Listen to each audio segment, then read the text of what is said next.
你哋好，歡迎大家收睇早安的療愈星球頻道，多謝你哋嘅支持、訂閱、收看。咁咧，今日咧係2026年嘅6月25號星期四，尋日就跌親，大家平時行樓梯咧真係要小心啊嚇，跌親隻腳啊！去咗睇急症室。咁講起急症室啦，雖然咧而家咧加咗價好耐啦嚇，但係咧入到去咧，其實咧都仲係好多人。不過對比以前啦嚇，等候嘅人咧確實係少咗一啲啲啦嚇。大家知唔知而家嘅公立醫院加價係加得幾勁啊？急症室嘅收費啦嚇，以前咧未加價之前咧，相信好多人都記得係180蚊。但係而家2026年啦開始咧，依家一入去睇急症登記就收400蚊啦。跟住咧就我係做啲咩咧？嗱，好似我隻腳咁樣整親啦嚇，醫生咧一定會幫我啦去照個 X-ray 嘅，然後咧就睇下啲骨啦有冇骨折嚇。咁呢一個嘅 X-ray 嘅費用啦嚇，就係已經係包咗呢個急症室400蚊嘅入面㗎啦，咁就唔使話另外再加錢。最想係同大家傾咩呢？就係覆診啊嚇！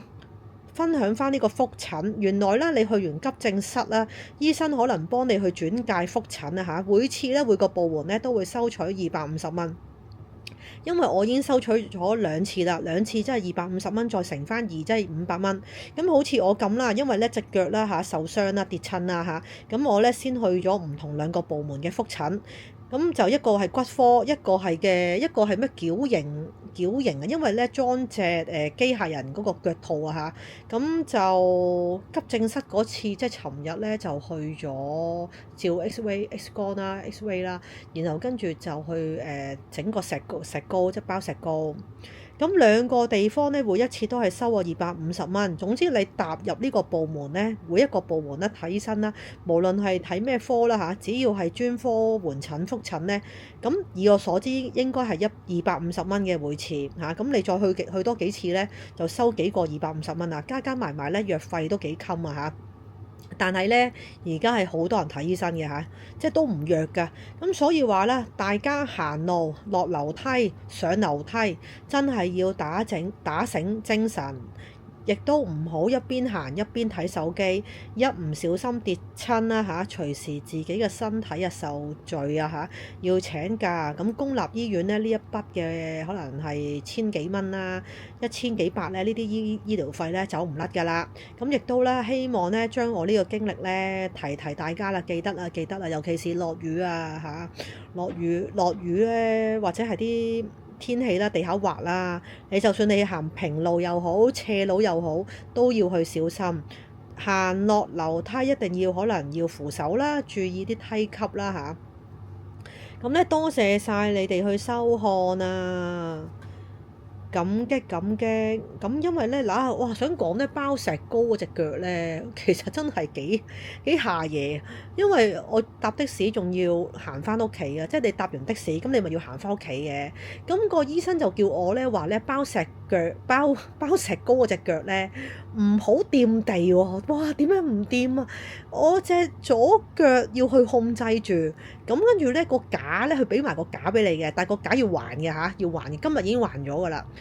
跟住咧，你要離地啊！哇，嗰下好鬼辛苦。其實大家唔知有冇經歷過。其實我今次即係 touch wood 啦，我今次係第一次係經歷咗。咁我少少骨裂啦，少少骨裂，咁就要康復嘅時間啦。當然，咁今日就骨科醫生就睇咗啦，石膏就唔使包，即係唔使咁誇張嘅。跟住就整個啲咩機械人套啦，個機械人套咧可以踩地嘅，OK 嘅，係有個氣墊嘅，係舒服嘅行嘅。但係當我行落去咧，你壓落個地下度咧，其實而家我都係一步一步咁樣行咯。因為醫生叫我平面行，但係你唔好去屈隻腳，係啦，因為你有啲骨有啲裂，係啦，有少少裂。咁而家咧係要靠休息去康復，就話唔需要做手術嚇，即係未至於話去到好嚴重，話啲咩骨啊裂啊碎晒咁樣，唔係嗰隻。因為我而家呢隻腳咧係腫啊。拖鞋咧闊嗰啲拖鞋就着到，話人字拖嗰啲咧就未必着到啦。咁要睇啦。咁譬如出街就可能暫時而家着對機械人嗰個啦，因為起碼包住你隻腳係啦，保護你隻腳，咁同埋個底咧有墊嘅，係舒服嘅，係 OK 嘅。因為以我所知咧，佢呢一隻嘅墊咧，同以前舊式就可能有啲唔同嘅。而家呢一個係可能係新款嘅機械人嗰個嘅鞋嗰個墊啊，即個腳套啊，咁啊爭好遠咯。其實都想分享翻嘅。咁今集咧就多謝晒你哋去收看，希望你哋讚好啦嚇。大家小心啦，注意翻身體健康啦，因為好緊要身體健康。多謝晒你哋收看，早啲休息，拜拜。